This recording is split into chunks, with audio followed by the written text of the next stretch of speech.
சமயம் தமிழ் நேயர்களுக்கு வணக்கம். இன்றைக்கி நம்மளோட செஃப் சுதா நம்மளுக்கு ரோஸ்ட் பண்ண உருளைக்கிழங்குக்கு எப்படி செய்கிறதுன்னு காட்ட போகிறாங்க. ஸோ இதை எப்படி செய்கிறதுன்னு பார்க்கலாம் வாங்க. இதுக்கு தேவையான பொருட்கள்: பேபி பொட்டேட்டோஸ் தேவையான அளவுக்கு எடுத்துக்கோங்க, இஞ்சி பூண்டு பேஸ்ட், எண்ணெய் தேவையான அளவு, அரை எலுமிச்சம்பழம், சிகப்பு மிளகாய் பேஸ்ட் 2 டேபிள் ஸ்பூன், தேவையான அளவு உப்பு, மைதா 1 டேபிள் ஸ்பூன், அரிசி மாவு 1 டேபிள் ஸ்பூன், கடலை மாவு 1 டேபிள் ஸ்பூன். இப்போ ஒரு ப்ரெஷர் குக்கரில் 2லேருந்து 3 விசில் வரைக்கும் நம்ம இதை வேக விடலாம். இப்போ நம்ம இது கூட தேவையான அளவு இஞ்சி பூண்டு பேஸ்ட்,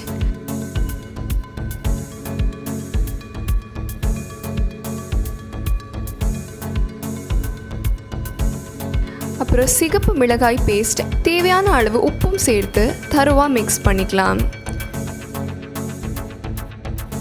இப்போ நம்ம இந்த உருளைக்கிழங்குகளை தரோவா மிக்ஸ் பண்ணிக்கலாம் இந்த பேஸ்ட் கூட சேர்த்து.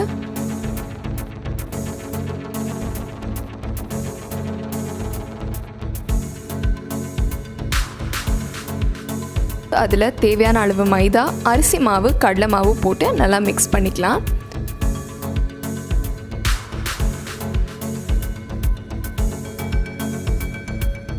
அது நல்லா கோட்டிங் கொடுத்துக்கலாம்.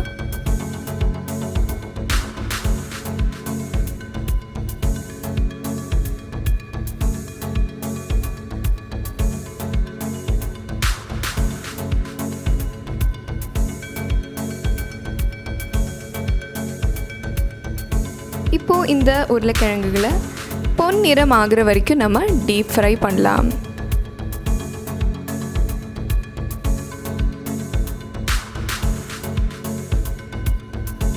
இதை நம்ம மெயின் கோர்ஸாக ஸ்நாக்காக கூட சாப்பிடலாம். அப்படி இல்லைனா இதை நம்ம ஒரு யம்மியான சைட் டிஷ்ஷாக வச்சு சாப்பிடலாம்.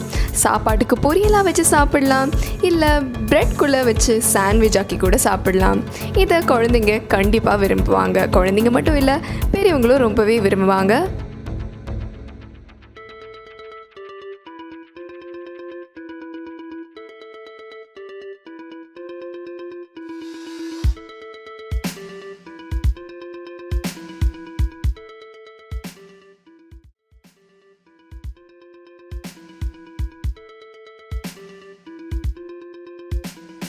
இந்த ஃப்ரைஸ்க்கு மேலே கொஞ்சமாக லெமன் ஜூஸ் ஆட் பண்ணி ஹாட்டாக சர்வ் பண்ணுங்கள். இந்த டிஷ் உங்களுக்கு பிடிச்சிருந்துன்னா கண்டிப்பாக இந்த வீடியோவை லைக் பண்ணுங்கள். உங்களோட ஒப்பீனியன்ஸை நீங்கள் காமெண்ட் செக்ஷனில் சொல்லலாம். சமயம் தமிழ் சப்ஸ்கிரைப் பண்ணாதவங்க மறக்காமல் சப்ஸ்கிரைப் பண்ணுங்கள்.